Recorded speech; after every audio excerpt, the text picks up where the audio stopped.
Assalamualaikum warahmatullahi wabarakatuh. Kami dari kelompok 2 akan mempresentasikan materi mengenai manusia dan lingkungannya. Interaksi manusia dengan lingkungan. Hubungan timbal balik manusia dengan alam sangat ditentukan oleh kemampuan manusia dan alam sesuai karakternya masing-masing. Keduanya memerlukan hubungan timbal balik secara berkelanjutan. Melalui pengelolaan lingkungan hidup secara bijaksana, selain dapat menyelamatkan dan melestarikan lingkungan hidup, juga dapat menjamin kebutuhan dan kemakmuran umat manusia itu sendiri. Oleh karenanya, disadari atau tidak, keseimbangan dalam lingkungan kehidupan manusia dan lingkungan alam dapat terganggu karena ulah manusia itu sendiri. Interaksi dapat diartikan sebagai adanya hubungan yang saling membutuhkan antara dua objek yang berlainan jenis. Dalam suatu ekosistem, interaksi antara hewan dan tumbuhan ini bisa diartikan adanya hubungan yang saling membutuhkan antara kedua makhluk hidup tersebut. Komponen-komponen alam. Yang pertama, biotik. Komponen biotik adalah komponen dalam ekosistem yang mengacu pada makhluk hidup atau organisme. Semua makhluk hidup di dalam ekosistem termasuk dalam komponen biotik, baik manusia, hewan, tumbuhan, maupun seperti bakteri atau dekomposer. Yang kedua adalah abiotik. Abiotik adalah benda-benda mati di permukaan bumi yang memberikan manfaat dan berpengaruh bagi kehidupan manusia dan makhluk hidup lainnya. Komponen abiotik terdiri dari penyusun ekosistem yang berupa benda-benda tak hidup, contohnya air, tanah, dan udara. Yang selanjutnya adalah interaksi antara manusia dengan lingkungan sosial. Lantas, apa itu lingkungan sosial? Lingkungan sosial adalah manusia baik secara individu maupun kelompok yang ada di luar diri kita seperti keluarga, teman, tetangga, penduduk sekampung, sampai manusia antar bangsa yang berpengaruh terhadap perubahan dan perkembangan kehidupan kita. Nah, selanjutnya, dalam lingkungan sosial itu terjadi interaksi sosial. Interaksi sosial adalah suatu hubungan antara dua orang atau lebih yang dalam hubungan tersebut perilaku atau tindakan seseorang akan mempengaruhi, mengubah, memperbaiki perilaku atau tindakan individu yang lainnya ataupun sebaliknya. Interaksi sosial ini merupakan proses sosial yang dapat bersifat mendekatkan maupun meregangkan. Nah, adapun tahapan mendekatkan dimulai dari memulai, menjejaki, meningkatkan, menyatu padukan, hingga mempertalikan. Adapun untuk tahapan meregangkan terdiri dari membeda-bedakan, membatasi, menahan, menghindari, hingga memutuskan. Nah, lantas apa saja sih faktor-faktor yang mempengaruhi interaksi sosial ini? Yang pertama itu adalah imitasi. Imitasi adalah meniru perilaku dan tindakan orang lain. Proses imitasi itu dapat berarti positif, yaitu untuk mempertahankan norma dan nilai yang berlaku di masyarakat, dan dapat pula berarti negatif, yaitu meniru perbuatan yang tidak baik dan menyimpang dari nilai dan norma. Yang kedua itu sugesti. Sugesti itu adalah suatu proses di mana seorang individu menerima suatu cara penglihatan atau pedoman perilaku dari orang lain tanpa kritik terlebih dahulu. Yang ketiga itu adalah identifikasi. Identifikasi ini adalah mempersamakan dirinya dengan orang lain. Identifikasi ini lebih mendalam dibandingkan dengan sugesti ataupun dengan imitasi. Nah, yang terakhir adalah simpati. Simpati ini adalah perasaan ketertarikan seseorang terhadap orang lain. Simpati timbul atas dasar logis, rasional, melainkan berdasarkan penilaian perasaan semata-mata. Adapun contoh dari interaksi antara manusia dengan lingkungan sosial. Yang pertama itu ada kegiatan jual beli, kegiatan belajar kelompok, gotong royong, bermusyawarah, menyapa orang lain, hingga kegiatan tawar-menawar. Selanjutnya akan membahas tentang kemajemukan agama, ras, dan etnis yang terdapat di Indonesia. Menurut J.S. Furnival, masyarakat majemuk atau plural society adalah masyarakat terdiri dari berbagai ragam kelompok atau golongan yang memiliki kebudayaan sendiri-sendiri. Dengan demikian berbeda pula dalam agama, bahasa, dan adat istiadat. Kemajemukan masyarakat Indonesia. Indonesia dikenal dengan kemajemukan masyarakat baik dari sisi etnisitas maupun budaya serta agama dan kepercayaannya. Bangsa Indonesia percaya dan takwa kepada Tuhan Yang Maha Esa sesuai dengan agama dan kepercayaannya. Agama yang berkembang di Indonesia yaitu Islam, Kristen, Katolik, Hindu, Buddha, dan Konghucu. Kemajemukan agama akan mengantarkan setiap orang memiliki keyakinan untuk bersama, karena ia tidak hidup sendirian, melainkan berdampingan dengan penganut agama lain. Dalam hubungannya dengan lingkungan sekitar, setiap agama mengajarkan agar manusia senantiasa berusaha mengolah dan memelihara kelestariannya, bukan mengeksploitasi dan merusaknya. Setiap agama tidak pernah membenarkan setiap tindakan manusia yang dapat merugikan dan menghancurkan kehidupan sesama dan lingkungannya. Yang selanjutnya yaitu kemajemukan ras. Ras adalah perbedaan antara manusia menurut atau berdasarkan ciri fisik biologis. Pada abad ke-19, para ahli biologi membuat klasifikasi ras atas 3 kelompok, yaitu Kaukasoid, Negroid, dan Mongoloid. Ras yang mendiami kepulauan Indonesia diantaranya ada Papua Melanesoid, Wedoid, Malayan Mongoloid, Negroid, Asiatic Mongoloid, dan Kaukasoid. Yang selanjutnya yaitu kemajemukan etnis atau suku bangsa. Di Indonesia, kelompok etnis disamaartikan dengan suku bangsa. Di samping itu ada pula yang menyebutkan dengan golongan etnis, misalnya golongan etnis Tionghoa. Etnis berbeda dari ras. Jika ras lebih didasarkan pada persamaan ciri-ciri fisik yang dimiliki seseorang, maka etnis didasarkan kepada adanya persamaan kebudayaan dalam kelompok masyarakat tersebut. Secara etnis, bangsa Indonesia adalah bangsa yang majemuk dengan jumlah etnis yang sangat besar. Mengenai jumlah suku bangsa yang ada di Indonesia telah dikemukakan oleh para ahli, salah satunya yaitu oleh Kuncharaningrat yang memperkirakan ada 195 suku bangsa yang ada di Indonesia. D. Faktor penyebab dan pengaruh timbulnya kemajemukan masyarakat Indonesia. Yang pertama adalah keadaan geografi Indonesia yang merupakan wilayah kepulauan. Terdiri dari 5 pulau besar dan lebih dari 13.000 pulau kecil. Sehingga hal tersebut menyebabkan penduduk yang mendapati suatu atau sebagian dari satu pulau tumbuh menjadi kesatuan suku bangsa, di mana setiap suku bangsa memandang dirinya sebagai suku jenis tersendiri. Yang kedua adalah letak Indonesia di antara Samudra Hindia dan Samudra Pasifik, serta di antara benua Asia dan Australia. Maka Indonesia berada di tengah-tengah lalu lintas perdagangan. Hal ini mempengaruhi terciptanya pluralitas atau kemajemukan. Yang ketiga, iklim yang berbeda serta struktur tanah di berbagai daerah kepulauan Nusantara ini merupakan faktor yang menciptakan kemajemukan regional. 3. Dampak perubahan lingkungan terhadap kehidupan manusia. Perubahan lingkungan adalah terganggunya keseimbangan lingkungan dikarenakan faktor alam dan faktor manusia. Faktor alam bisa dikarenakan adanya bencana alam, sedangkan faktor manusia disebabkan karena pencemaran yang manusia lakukan terhadap alam. Dampak positif dari perubahan lingkungan.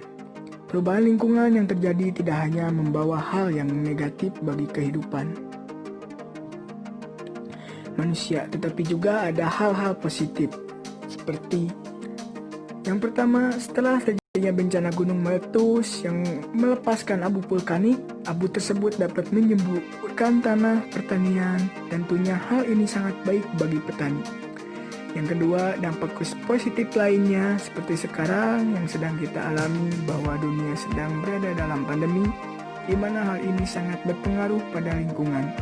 Lingkungan yang tadinya tercemar karena banyaknya polusi dan pencemaran yang dilakukan manusia, sekarang dapat berkurang. Lingkungan menjadi lebih bersahabat, pencemaran berkurang, udara layak kembali untuk dihirup. B. Dampak negatif. Tentunya perubahan lingkungan ini memiliki sisi negatif juga bagi keberlangsungan hidup manusia, diantaranya membahayakan kehidupan manusia. Seperti terjadinya bencana alam yang sampai menelan adanya korban serta menyebabkan berbagai kerugian bagi manusia. Yang kedua, menghambat pembangunan. Dampak lainnya dari perubahan lingkungan adalah adanya keterlambatan dalam proses pembangunan, seperti adanya bencana gempa bumi yang merusak infrastruktur pembangunan. Terakhir, terjadinya pencemaran lingkungan yang bisa membahayakan kehidupan dan juga mengganggu. Untuk selanjutnya ada pengelolaan lingkungan. Istilah lingkungan hidup dalam bahasa Inggris disebut juga dengan environment. Lingkungan hidup sebagai karunia Tuhan Yang Maha Esa kepada seluruh bangsa Indonesia merupakan rahmat yang tidak terhingga yang harus kita jaga kelestariannya untuk dapat menunjang kelangsungan hidup itu sendiri. Menurut Profesor Dr. Insinyur Otto Sumarwoto, seorang ahli ilmu lingkungan atau ekologi terkemuka mendefinisikannya sebagai berikut. Lingkungan adalah jumlah semua benda dan kondisi yang ada dalam ruang yang kita tempati yang mempengaruhi kehidupan kita. Pengelolaan lingkungan hidup merupakan usaha pemanfaatan sumber daya, namun yang berciri khas yaitu merupakan upaya terpadu pelestarian fungsi lingkungan hidup yang meliputi kebijakan penataan, pemanfaatan, pengembangan, pemeliharaan, pemulihan, pengawasan, dan pengendalian lingkungan hidup. Hal ini sebagaimana yang tertulis dalam Undang-Undang Nomor 32 Tahun 2009 tentang Perlindungan dan Pengelolaan Lingkungan Hidup. Sehingga pengelolaan lingkungan hidup itu adalah upaya yang dapat terpadu dalam perencanaan lingkungan, pemanfaatan lingkungan, pengendalian lingkungan, pemeliharaan lingkungan, pengawasan lingkungan, dan penegakan hukum lingkungan.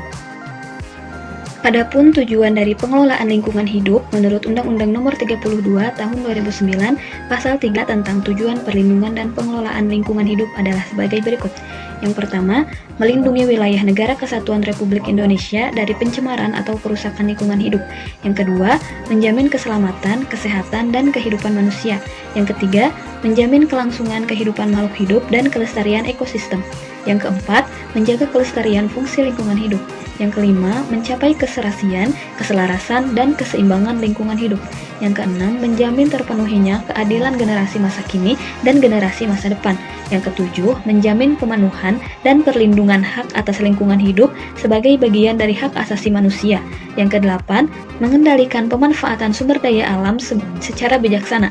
Yang sembilan, mewujudkan pembangunan berkelanjutan. Dan yang terakhir, mengantisipasi isu lingkungan global.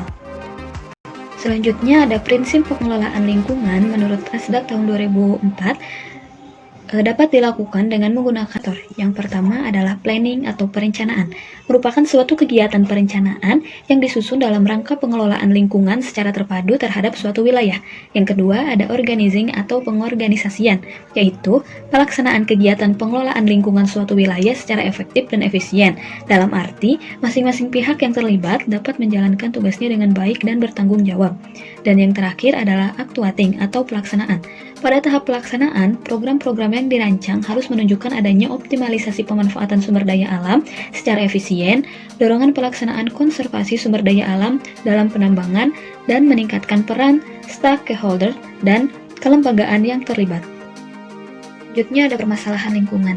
Agar dapat mengelola lingkungan hidup dengan baik dan benar, maka perlu diketahui permasalahan lingkungan yang harus ditangani atau dikelola dengan cara-cara yang sesuai dengan permasalahan lingkungan tersebut. Masalah lingkungan hidup dapat dikelompokkan menjadi tiga. Yang pertama adalah permasalahan lingkungan alam. Ada sumber daya lahan.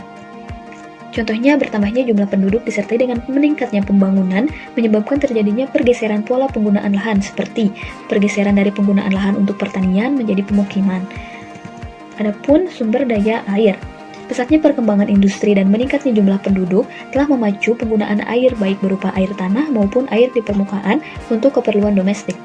Hal ini merupakan ancaman bagi ketersediaan atau kuantitas air dan kualitas air. Beberapa permasalahan yang timbul adalah pencemaran air karena limbah industri. Dan selanjutnya ada sumber daya hutan. Kualitas dan kuantitas sumber daya hutan cenderung menurun karena pembalakan kayu yang berlebihan oleh para pemegang HPH atau hak pengusahaan hutan, kebakaran hutan, perambanan hutan, peladangan berpindah, tumpang tindih penggunaan lahan hutan dengan kegiatan pembangunan seperti perkebunan, transmigrasi, pertambangan, pembangunan jalan, dan prasarana lainnya. Sementara itu, kegiatan-kegiatan rehabilitasi belum memadai dibanding dengan laju kerusakan yang terjadi.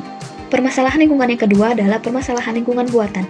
Permasalahan yang terjadi terutama adalah kualitas lingkungan di perkotaan yang cenderung menurun, seperti kurangnya ruang terbuka hijau, tempat bermain anak, dan lapangan olahraga, banyaknya pemukiman kumuh, harga tanah yang semakin mahal, serta masalah yang timbul karena sampah kota dan pencemaran.